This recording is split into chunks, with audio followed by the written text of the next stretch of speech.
Roy Mercer had been driving trucks for 20 years, and if there was one thing he knew better than his own damn self, it was the highways of America. This trip from Florida to New York should have been a routine haul, just another long drive through the night with nothing but the hum of the engine and the static of an old AM radio for company. But tonight, something felt off. The air was thick, sticky, the kind of Florida humidity that clung to your skin like a second layer. His 18-wheeler rumbled down Interstate 95, the trailer loaded with fresh produce meant for a market in the Bronx. He checked his watch, 2:47 a.m.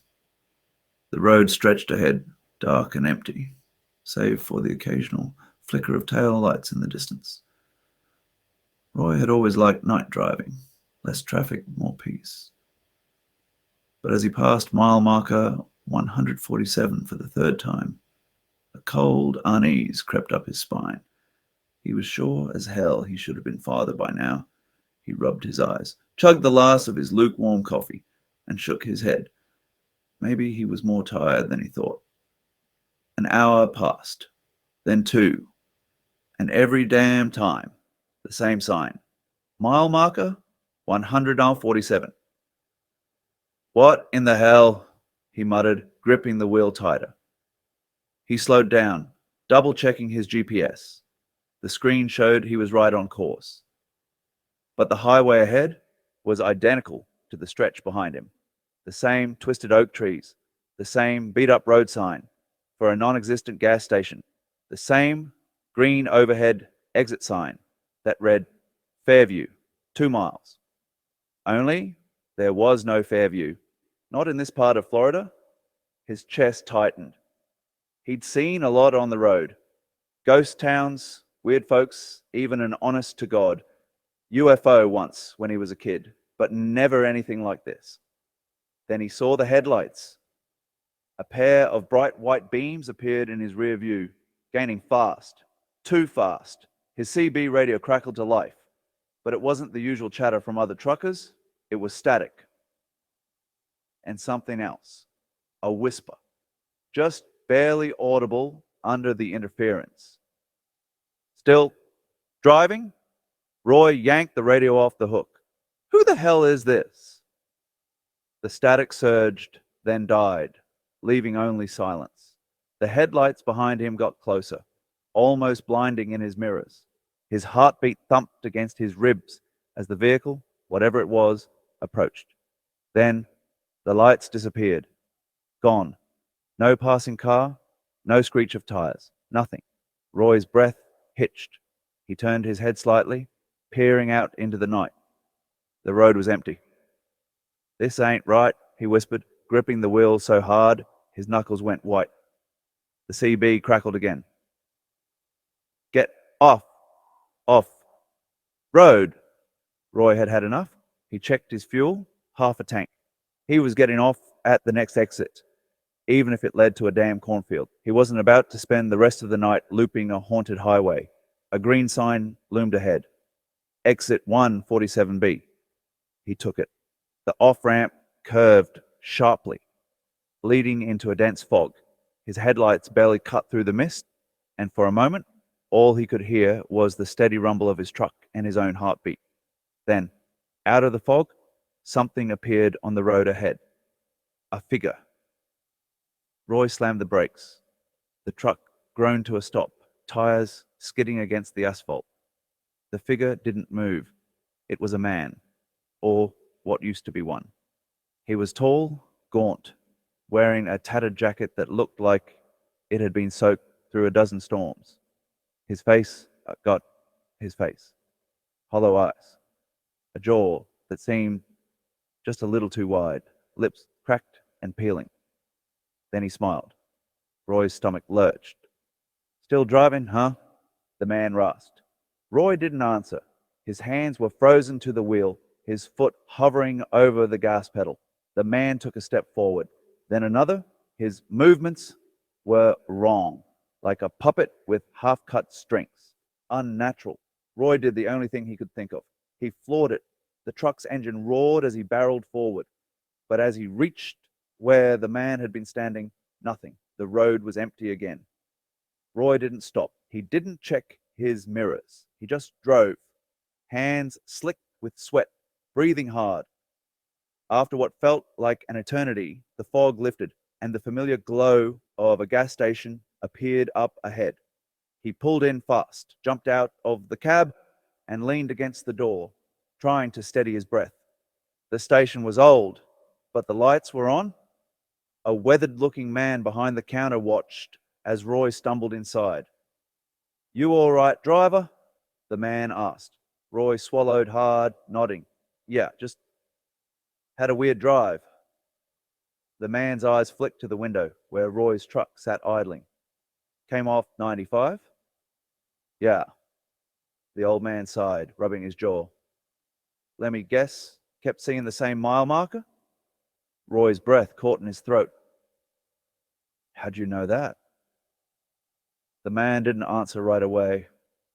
He just reached under the counter, pulled out a crinkled map, and laid it flat. "Highway don't go straight through here no more," he said, tapping the paper. "Hasn't for years." "You've been driving a road that ain't supposed to exist." Roy stared at him, heart pounding. "Then what the hell did I just get off of?" The old man looked up, his expression unreadable. "Something that don't like letting folks go." Roy swallowed the lump in his throat and glanced back at his truck, half expecting to see something, someone standing by it, but the lot was empty. And yet, in the far distance, barely audible over the night air, he swore he heard a whisper. Still driving.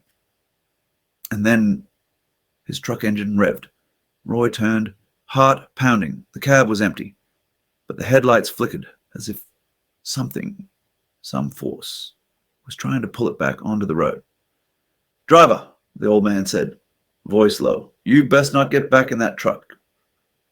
Roy took a step back, the chill settling deep into his bones. Because now, as the wind picked up and the night grew eerily quiet, he realized the road wasn't done with him yet. The engine let out a low, guttural growl, like some great beast awakening. The dashboard lights flickered erratically, and the headlights pulsed, illuminating the road beyond in rhythmic flashes. Then, with a sickening lurch, the truck started rolling forward on its own. Roy's breath hitched. He took another step back, his instincts screaming at him to run, but his feet were planted firm. His truck, his livelihood, was moving, and he wasn't behind the wheel. The old man behind the counter muttered something under his breath, an old prayer maybe, before slamming his palm against the switch that shut off the gas station's outside lights. Darkness swallowed the parking lot, leaving only the ghostly glow of Roy's headlights cutting through the thick night air. Roy's hands trembled as he reached for the phone in his pocket, but before he could dial for help, the truck's horn blared, a long, mournful wail that sent a jolt of terror through him. The air around him grew colder, the kind of bone-deep chill that didn't belong in a Florida night. Then the CB radio crackled again. "Get in!" Roy's breath came in short, ragged bursts. Every nerve in his body screamed at him to do the exact opposite. He turned to the old man, looking for guidance, but the station attendant had already retreated behind the counter, shaking his head slowly. "You do what it says, driver. You ain't never coming back," the old man warned. Roy clenched his fists. His truck rolled a few more feet, coming to a stop just at the edge of the station's lot, as if waiting for him, beckoning him. Another whisper slithered through the CB, clearer this time. "We're not done yet." Roy knew then he was being given a choice, but it wasn't really a choice at all. Either he got in, or something was going to make him. The air around him thickened, pressing against his skin like unseen hands urging him forward.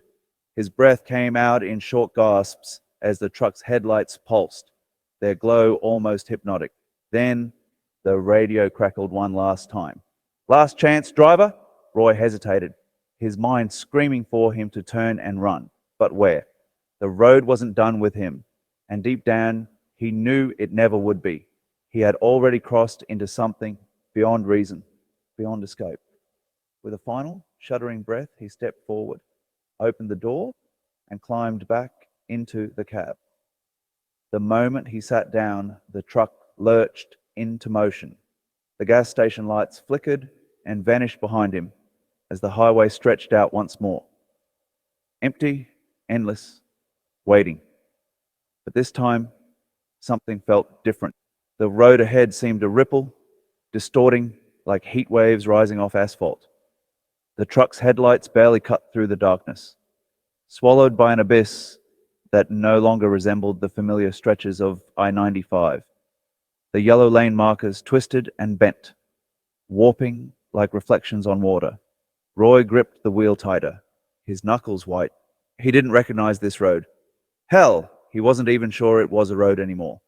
Then, in the distance, the silhouette of a figure appeared, standing dead center in his lane. Roy's heart slammed against his ribs. As he got closer, the figure lifted an arm and pointed straight at him.